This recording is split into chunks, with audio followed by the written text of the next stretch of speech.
Welcome back to the Stakes 2020. Joining us today is Colorado Senator and 2020 presidential candidate Michael Bennet. Good morning. Good morning. Thanks for having me. Thank you for being here. Oh. You just came from Iowa, right?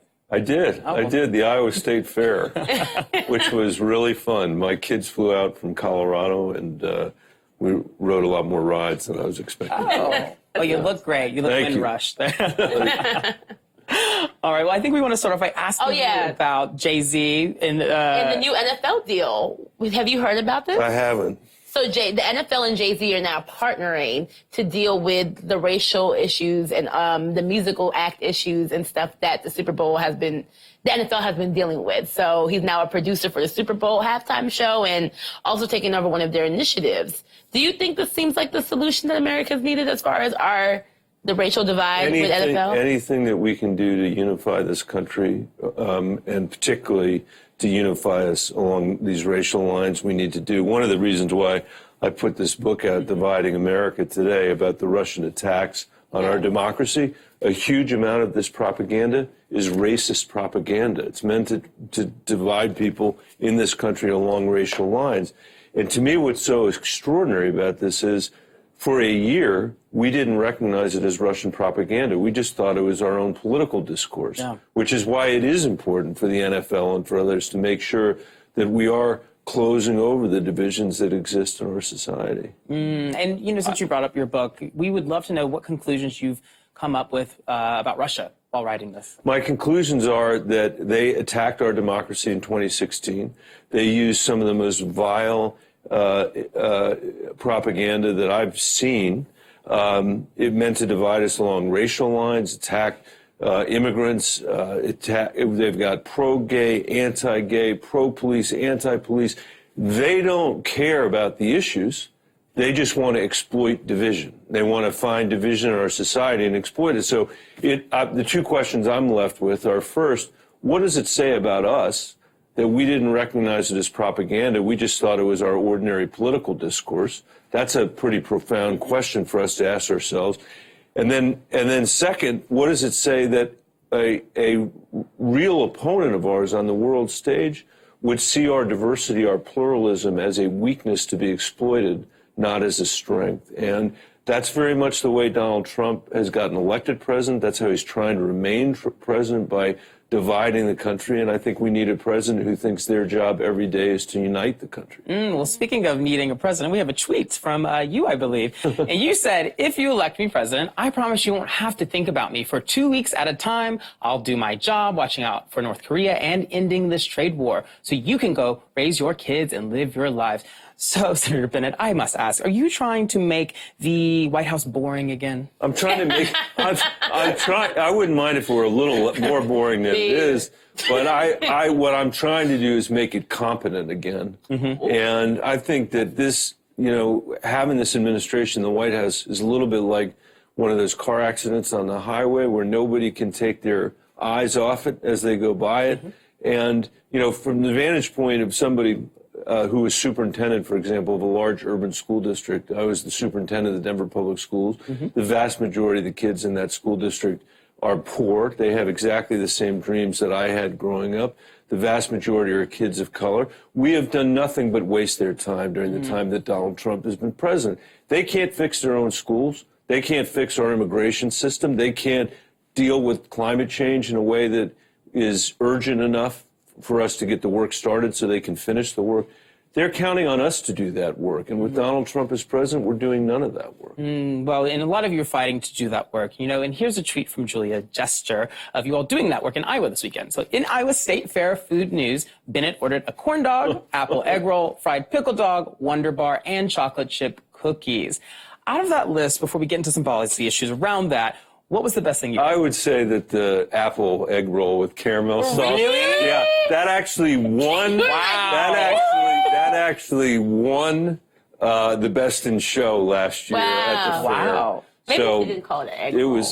It was pretty good. It was pretty good. It was pretty And that wasn't a complete list, by the way. They missed some potato chips that my daughters had.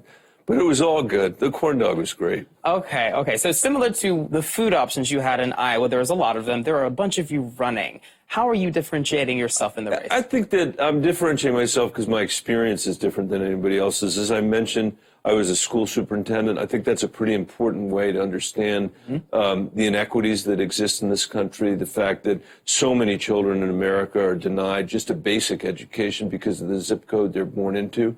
We've got a system of education in America today that's reinforcing the income inequality that we have rather than liberating people from it. That is a massive problem with our country and our democracy and our economy that the other candidates don't even talk about, but is something that I'm deeply concerned about. I've been in the Senate for 10 years since I was superintendent, and that's enough time to learn how to get some things done, but it's also enough time to learn about why the most important things aren't getting done and what the corruption there looks like and what has to be overcome. You know, Washington will never fix it itself. It's going to require a coalition of people all across this country to come together in a unified way and close over a broken Washington, the way we did long ago in the progressive era when Teddy Roosevelt was elected. You know, we passed amendment after amendment to the Constitution to give women the right to vote.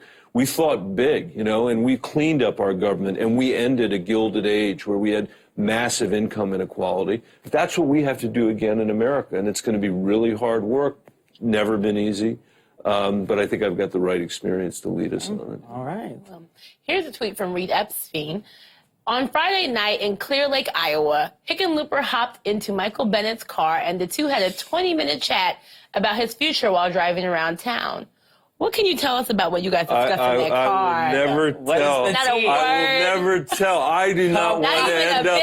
I do not want to end up at the bottom of that lake. Oh my gosh! No, You're What not radio station were you lilistening to? Nothing? Yeah. You're debating the fried foods. No, John's a friend of mine. You know, he was a great governor, a great mayor, but I have got nothing to say about that. Okay, well, there's speculation that Hickenlooper will drop out of the race. Do you think this will start a domino effect as far as people conceding? Well, I don't have any idea what John's going to do. He's got to make his own decisions, and the last person he needs advice from is me. But your point is a really important one, which is this isn't just about the presidency. We have to win the Senate as well, and that means that we have to win in states like Iowa and Colorado and Arizona and New Hampshire, which means that we've got to have an agenda that appeals to the center part of the country as well as the coasts. I think that's critical for us to make the kind of progress we need to make. Certainly on climate change, that would be a very important step for us to take. Okay. Well, since you won't speak about Hickenlooper, the Senate, we have a different person we'd like to bring up, and her name is Stacey Abrams. Yes, familiar. yes. This morning or late last night, she told the New York Times that she's open to being the vice president of the United States and would be willing to join anyone's ticket. So would you be interested in having a Stacey Abrams? I think she'd be a great presidential candidate. I think she'd be a great vice presidential candidate. She'd be a great vice president. Yeah. Okay. And by the way, she's doing some really important work on voter protection going into this election. That's what these Russians were doing again. They were trying to suppress the vote, especially the African American vote in this country. You can see these images, by the way, at RussiaHackedOurDemocracy.com. You can download the book, or for just a little bit of money, you can send it to Mitch McConnell to get him to start. Yeah. Okay. Send it to Mitch McConnell to get him to put election protection legislation on the floor of the Senate. But the point is, there are people actively trying to suppress the vote in this country. Stacey Abrams is trying to fight that, and that's an important thing. And that what sometimes people ask me, what can we do? What would make a difference? Nothing seems to make a difference.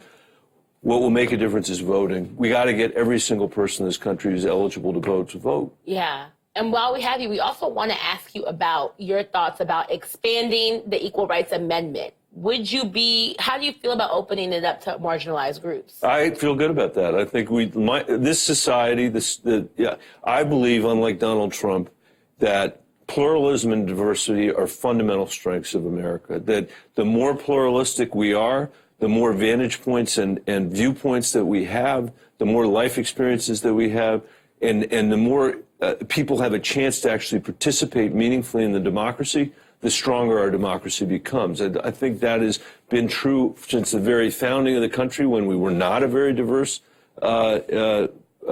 democracy. until today. And that's the work that's still ahead of us. And I actually don't think Donald Trump has any appreciation for that at all. When he's talking about making America great again, it's always about going back, go back, go back, go back.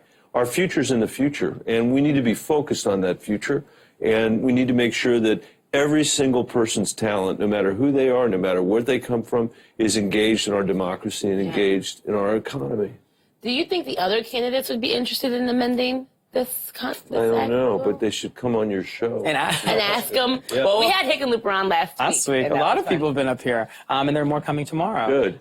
So one of our final questions is, we'd love to know, do you feel bad at all that your running meant that your brother James had to recuse himself? I feel terrible about it. I feel terrible. For folks that don't know it's the worst thing you could have asked me about. So for those that don't know, Senator Bennett's brother runs the New York Times op-ed section, and he had to recuse himself from and coverage. the editorial page, all the opinion pages. He's a very powerful editor. Yeah. He was not allowed to do his job. Yeah. So. He was unenthusiastic about the prospect of my running. I think that if I'd been able to say to him, James, I'm going to be president, he might have said, okay, that's all right. But for me to do this and him to be recused is probably not the best thing that ever happened. Did you talk about it before? We talked about it a lot. Did you ask him like at Thanksgiving? I feel like in my mind it was a holiday table. No, it went on for months and months and months. But you know, the New York Times made that decision independent of him. It was the right decision for them to make.